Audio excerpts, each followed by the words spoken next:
سڵاوتان لێبێت لە ئەڵلقەیەکی نوێی بەرنامەی کۆوارەوە هاتوینەتەوە لاتان لەم ئەڵلقەی کۆواردا کۆمەڵێک بڕگە و بابەتی ڕەنگاوڕەنگمان بۆ ئامادەکردوون بەڵام لە سەرەتادا با گرنگترین هەواڵە هونەری و کولتوریەکانی هەفتە بزانین.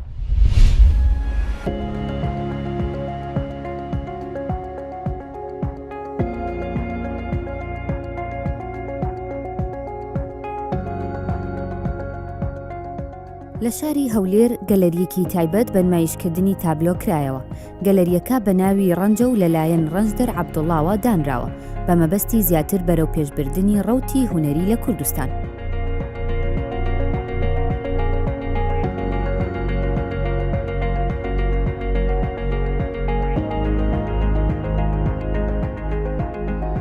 پێویستە هەموو کۆڵانێک کونجێکی ئەم شارە بکەینە گەلەریە تاوەکو خەڵکانێک سەردانی ئێمە ئاکەن کە بزانن هونەر و ئەوانەی ئێمەدا لێرانە چۆن ئەگوزەرێ و چۆن هونەرەکەمان لێرانە نیشانی خەڵکی بدەین و دواتر خەڵک ڕابینن لەسەر کە هونەر مانای گرنگی هونەر و ئەهمیەتی هونەر لێرانە چیە.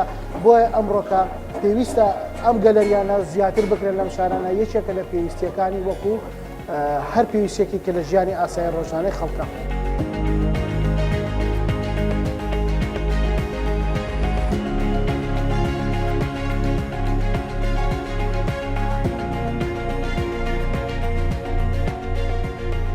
بەشداریم کردووە لە گەلەری ڕەنجی هونەری کە ئەوە هەفتەمین پێشانگامە لەگەڵیان بەشداری دەکەمەوە ماوەی ساڵێکە لەگەڵیانم و تەکنیکی نوێن بەکارهێناوە کە ئەلوان زەیتی ئەو جاریان و پاستێلشن بەکارهێناوە و ئەو تابلۆیەم باس لە خەفەت و ناخۆشی ئافرەتانی نەتەوەکەمان دەکات کە لە ناو مشکێن جەنجاڵیەک هەیە بەڵام هێشتا دەرگایەک هەیە بۆ ئەوەی دەرباسییان بێ و لە دوو تابلۆی ترم ئەسپە کە باس لە هێز دەکات.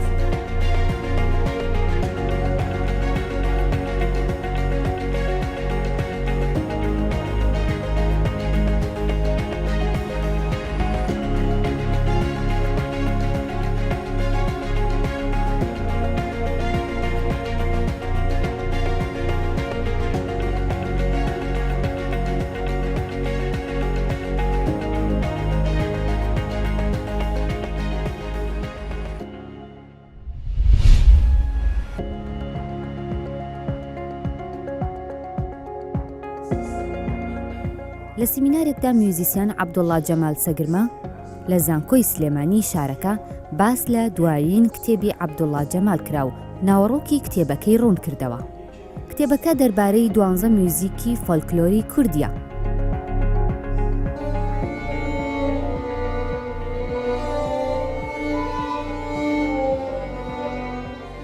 خۆشحاڵم کە ئەمڕۆ سیمینارێکم پێشکەش کرد دەربارەی بابەتێکی زۆر گرنگ کە بە ناونیشانی 12 گۆرانی فۆلکلۆری کوردی بۆ دوو ئامێری ڤایۆلین، بابەتێکە بە مەبەستی فێرکاری نووسیمە بۆ خوێندکاران و ژەنیاران و لاوانی کورد.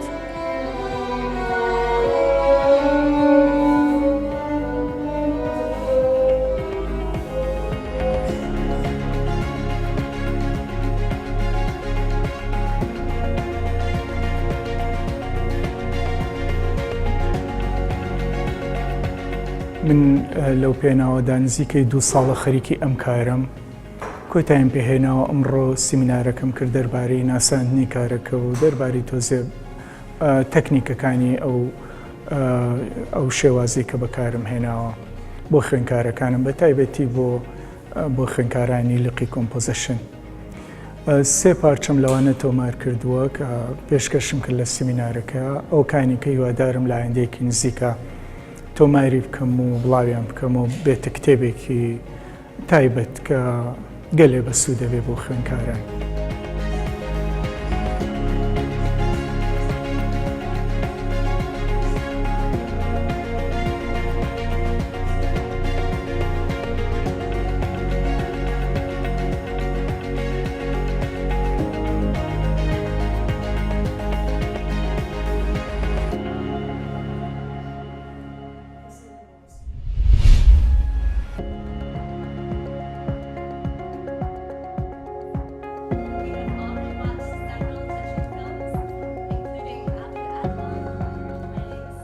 فستیڤاڵی فیلمی نێودەوڵەتی کۆچ لە شاری هەولێر و بە هاوبەشی لە نێوان بەڕێوەبەرایەتی شانۆی هەولێر و ڕێکخراوی کۆچبەرانی نێودەوڵەتیەوە ئەنجامدرا کە تیایدا ژمارەیەک خەڵاتی ڕێزلێنان بەخشرایە ئەو کەسانەی لە بواری سینەمادا ڕۆڵیان هەبووە.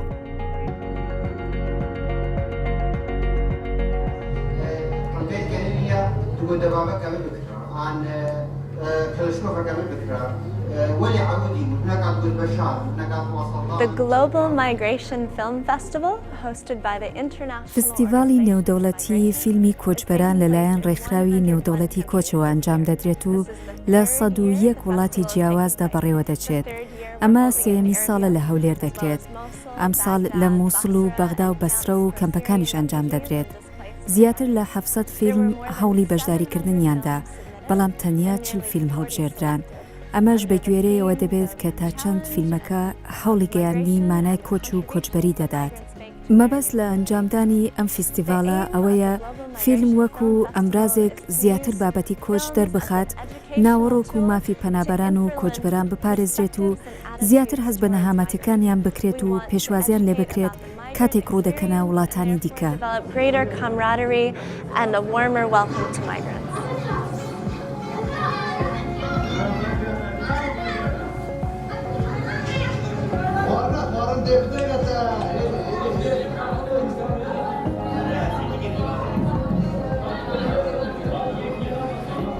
ساڵانێکی زۆرە لە هەبوونی لە نەبوونی بە بودجە بێ بودجە ڕەفیقانە کۆمەڵێک فیلمی جوان کۆمەڵە فیلمی باش چ شۆرت فیلم چ درێژە فیلم چ وەکو دراما ئێمە ئیشمان کردووە بە توانمەدی کۆمنت ئەو شتانە هەمووی هەیە ئەو دڵخۆشم بۆی کە ئایبینمەوە لە تەلەڤیزۆن و لە کۆمەڵک شوێن شانازی پێواکەم.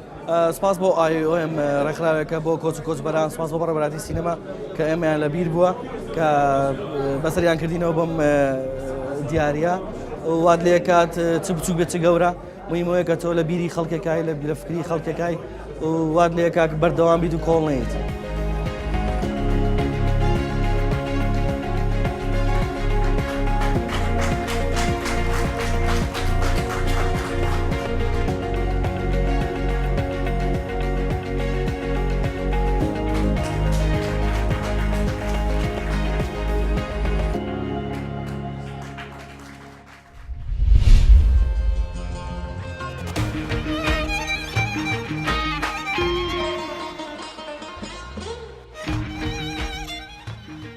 ڕاکردن بۆ ژیان لە شاشەی سینەمای شاری ئێسن نمایشکرا. فیلمەکە لەلایەن دەرهێنەری کورد ڕەشاد یوسفەوە ئەنجام دراوە و فیلمێکی دۆکیومنتاریە باس لە نەهامەتی کۆمەڵێک پەنابەر دەکات لە کاتی ڕاکردنیان لە وڵاتەکەیانەوە بەرەو ئەڵمانیا.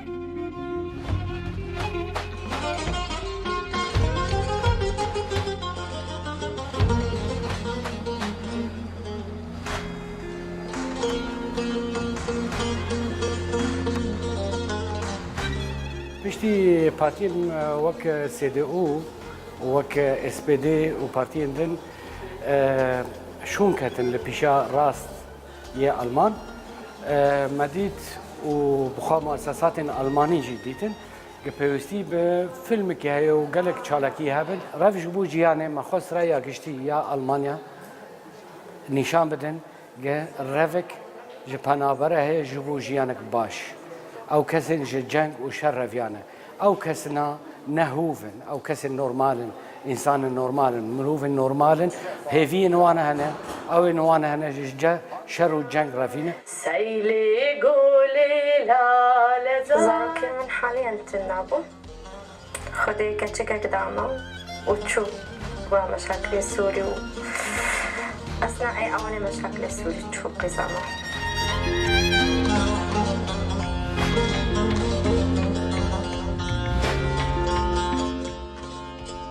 وكتيب متابعات تلفزيونية تكن أشغال يدوية جارنا تكمل مالي وأوان درباستري.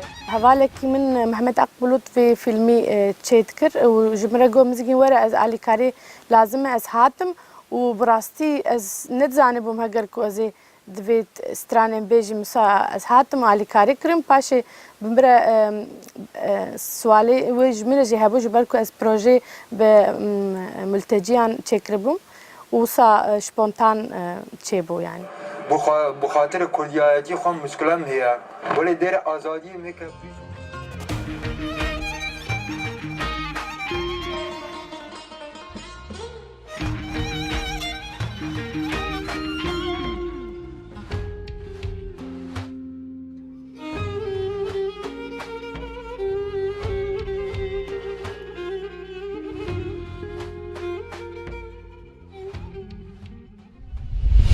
فسپس لە سەردەمی گریکەکانەوە بە گالیسکەکەیەوە لەسەر شەقامەکانی ئەسینە بۆ یەکەم جار وەکو کەسێک کاری نواندنی کرد.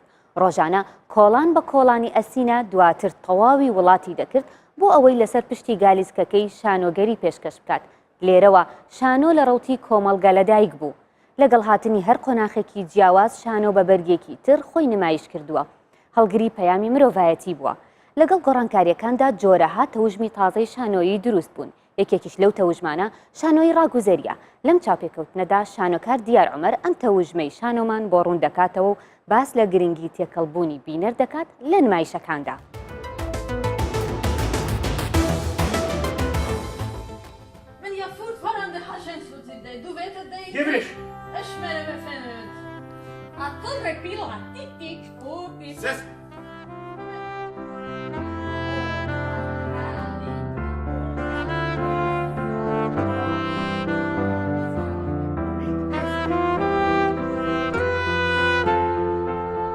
ئەو گروپی ئێمە نزیکەی 2 ساڵە دامەزرای لە سوید تەنیا من کوردم خۆم سەرپەرشتی گروپەکە دەکەم خۆم ڕاهێنەری گروپەکەم تا ئێستا نزیکەی 20 بۆ سینمایشمان کردووە زیاتر لە 30 وەرکشۆپمان کردووە وەکو خۆشم وەکو شخصی خۆم لە زۆر وڵاتان وەرکشۆپم کردە بۆ نمونە تونس و مەغریب و جەزائیر و لە هەولێریش ئەو جارە لەگەڵ ئەو مێرەزانە هەمان بووە.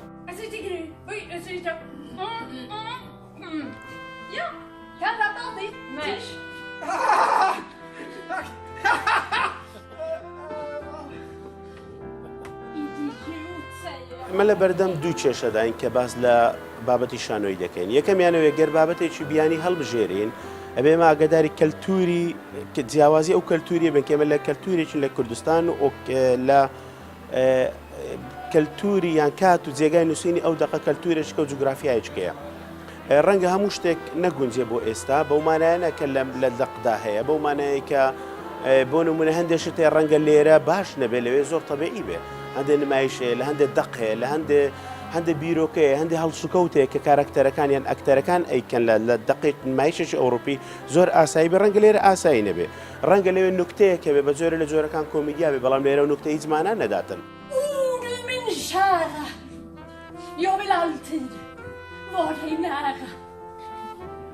Min kärlek bubblar som mjölk i mitt bröst som kokar över. بۆی هەوڵێکی جددی بدرێتن بۆ ئێمە ئاشت بینەوە لەگەڵ بینەر پێویستمان بە چەندین تەوژمی نوێ شانۆیی هەیە کە لای ئێمە بوونی نییە. نەبوونی ئەو تەوژمانە بەوە دەگەڕێتەوە کە ئێمە زانیاریەکی دروستمان نییە لەسەر ئەو جۆرە شانۆیانە.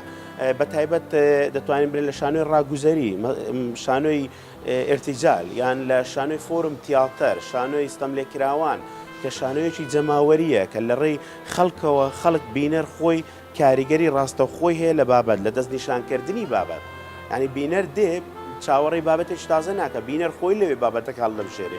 بینەر من بە خاڵی گرنگ دەزانم لە نمایش و هەر کاتێک بینەر وەلانە بە هەر شێوەیەک لە شێوەکان تۆ بەشێکی گەورەی نمایشەکەت فەرامۆش کرد.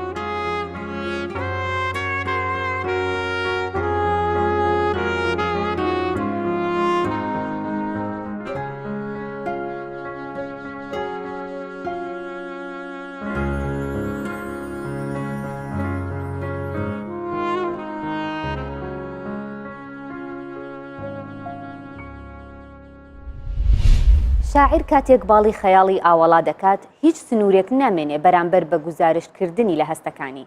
لە پێناو گەیشتن بە لووتکەی مەستی سروشت و عاشق و خۆشەویستی نیشتیمان و دایک تێکەڵ دەکات. لە کۆتاییدا دێڕە شعرێک کتێبێکی شعری دێتە دنیا و ئێمەش لەگەڵ خۆی بەرەو خەیاڵ دەبات. ئەوە تا لە شنۆوە لە ڕۆژهەڵاتی کوردستانەوە کەریم خزری دەیەوێت بە دوایین دیوانە شعری خۆی کە بە ناوی دەستی پڕ لە تاریکیمانە بەرەو بۆنی باران و سۆزی دایک و نیشتیمان بمان فڕێنێت.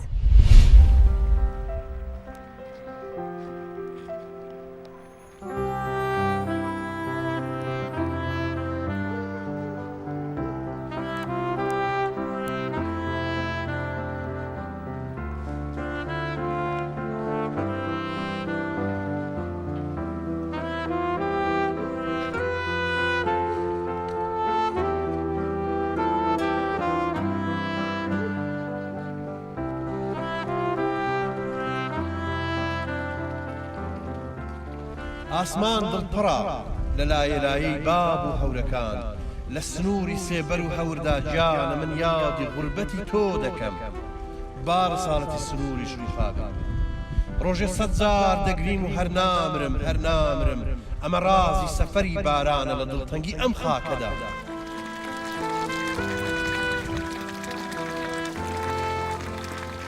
دیارە دەستی پڕ لە تاریکیمان لە خۆگری ئەو شێعرانن کە لە کۆتاکانی دەیەی هەفتا و سەرەتاکانی دەی هەشتاوە خەڵق بوونە ئەزمونونەکانی ئەو کاتی لە دوای خۆیاندا پەرکێش دەکەن.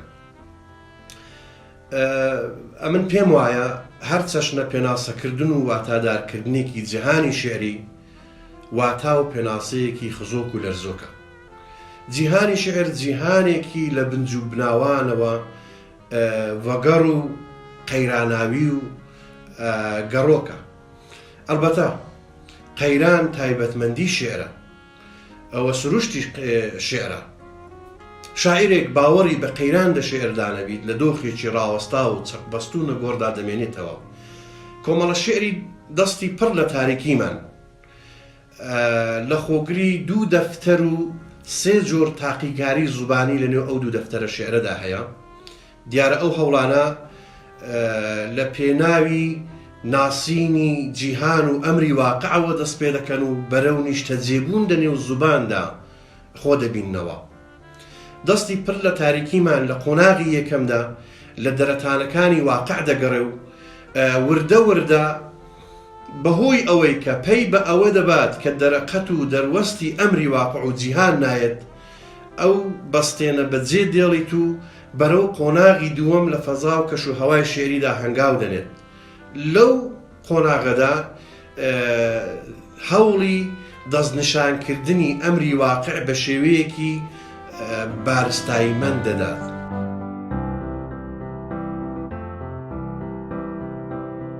دەمەنتقی شاعرێک شێتێکی خۆشناو سێدارە هەمووی هەفتەیە کە ناوی شێعر بێ شەمۆ ببورن ژنانی چاوەڕوان سنگ سپیانی باغەندووکان دایک حەکیمانی هەر بۆ خۆتان لوقمان هەڵواسراوانی ئاخری موسیبەتان ئینا لله و ئینا ئیلەیه ڕاجعون.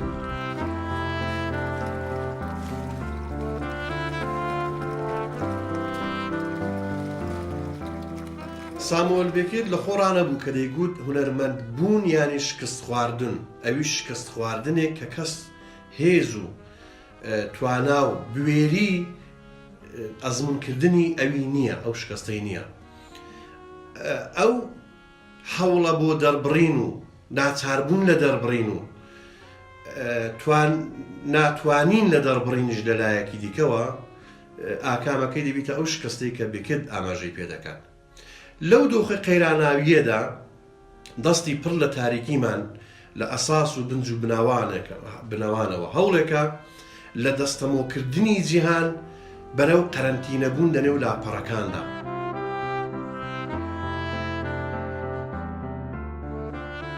پڕ بە غوربەتی باغ سنگی خاک دەلەرزێتەوە تۆ میراتی هیچ بەهانەیەک لەگەڵا گەڵا بەهانەی ئەو میراتەمە و بەس سنگی کام با غوربەتی کام خاک ئەی زەرترین میراتی بەهانە دەڕەشترین سەر سوڕماوی پەنجەدا وەی بارانە بارانە.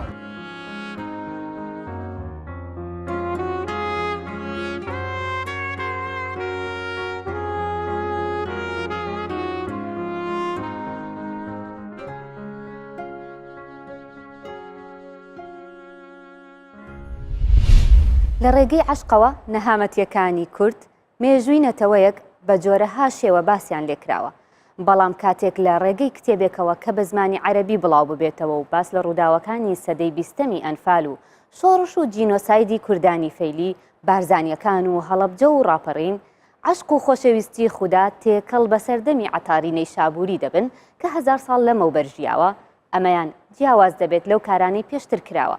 کتێبەکە بە ناوی ئاتێلا دوایین عاشقە، سەردار عەبدوڵڵا نووسیوێتی و لە بەیروت چاپ کراوە.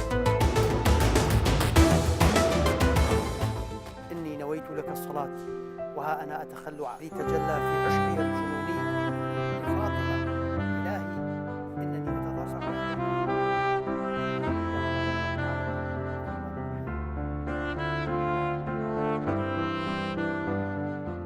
ڕۆمانێکی مێژوویە باسی مێژووی شۆڕشی کورد پیلانەکانی دژی کورد پیلانە نێودوڵەتەکان لە بابەت ڕێکەوتنامەی جەزایر شکستی کورد هەستانەوەی جێنۆسایدی لە سەرەتای هەشتاکان و جێنۆسایدی فەیلەکان و لە سەرەتای هەفتاکان هەستانەوەی و شەڕی عێراقیێرانی و جێنۆسایدی بەرزانی و کیمیابارانی هەڵەبجە و تاوانەکانی ئەنفال و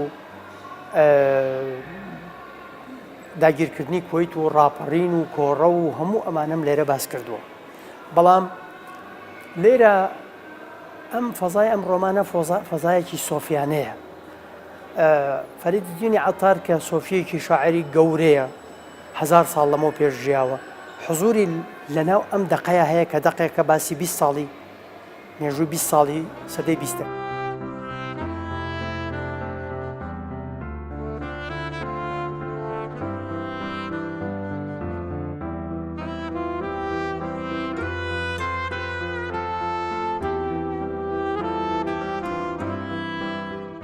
ئەم ڕۆمانە بەدیوێکە ڕۆمانی عشقە. ڕۆمانی عشقە، عشقی مرۆڤەکانە، عشقی پیاوە بۆ ژن لە حەزرەتی ئادەمەوە تا ئەگاتە ئاخرین عاشق کە دوایین عاشق ئاتێ لایە. عشقی شۆڕش تا ئەگاتە عشقی خوا. لێرە پەیوەندی لەگەڵ خوایە پەیوەندی ترس نییە. لە ترسی خوایە ئێمە خوامان خۆش ناوێ، لە خۆشەویستی خوایە خۆشمانەوێ. لەم ڕوانگەیەوە ئێمە ئەچینە ناو بوعدێکی ترکە ئەم ڕۆمانەیەشی لەسەرەکە بوعدی ئیمانە. بوعدی ئیمان وەکو هەر شتێکی ساغ بۆی معدەنە ساغەکەی دەستکەوێت دەبێت لە ئاگرەکەی خۆی بێت. ئاگری ئیمان گومان و کوفرە. لێرە بەدیوێکی تر معالەجەی ئەم مەسئلە کرێ. یەکێ لەو مەسەلانەی کە ئیشکردنە لەسەر معجزات. چەندین پێغەمبەر و لە وەلی و ئەولیا گەورەکان لەم دەقە قەرنی 20 کە لە سەدەی 20 حزوریان هەیە.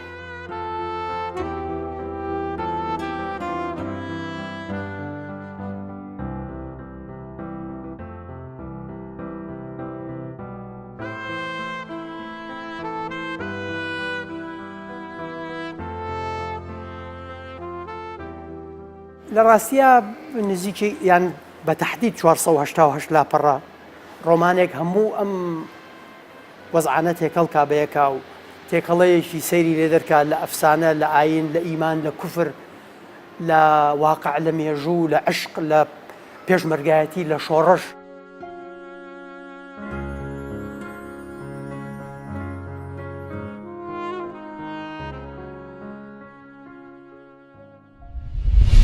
ئێستا کاتی ئەوە هاتووە کە دوایین بڕگەی بەرنامەکەمان پێشکەشی ئێوە بکەین. زۆر جار بیستومانە کاتێک کەسێک لە وڵاتێکی تر دەژی و لە وڵاتی خۆی دوور دەکەوێتەوە دەڵێن کولتوری ئەو وڵاتە کاریگەری کردوێتە سەری. بەڵام ئەگەر بێت و ئەو کەسا هەوڵی ئەوە بدات کە کولتوری خۆی لەو وڵاتە بیانیە بڵاو بکاتەوە چی دەڵێن. ئەوە تا گروپی میزیکی زارەبەند ئەڵمانیەکان فێری گۆرانی و میزیکی کوردی دەکەن و هەمویان پێکەوە هەوڵی زیاتر تێکەڵبوون بە کولتوری کوردی دەدەن.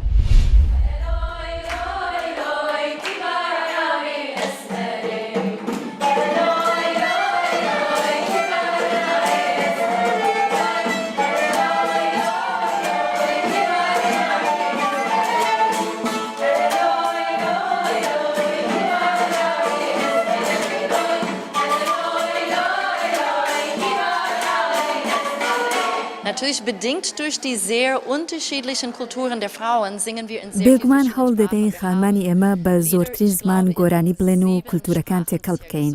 ئێستا بە 7 زمانی جیاواز گۆرانی دەڵێن، بە هەردوو زاراوەی کورمانجی و سۆرانی لە زمانی کوردی و هەروەها عەرەبی و فارسی و تورکی و ئینگلیزی و ئەڵمانی. بۆ ساڵی داهاتوو 5 بانگێشنامەمان بۆ هاتووە بۆ بەشداری لە چالاکی جۆراوجۆر. گرنگترینیان لەلایەن ئامنستی ئینتەرناشناڵەوەیە و سندیکای هونەرمەندانی ئەڵمان. ئێمە هونەر و کولتورەکەمان نمایش دەکەین بۆ ئەو کەسانەی کە پێشوازی لێرەکەن و بەلایەنەوە گرینگە.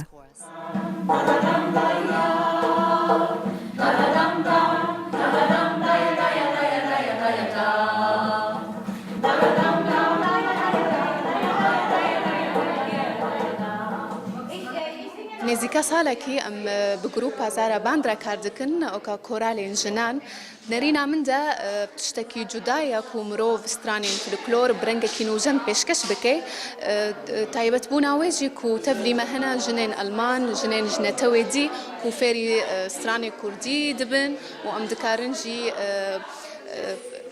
کولتورا کوردی لە ئەوروپا بەلاو بکەن و باندۆرێک پۆزیتیف لەسەر هەبێ.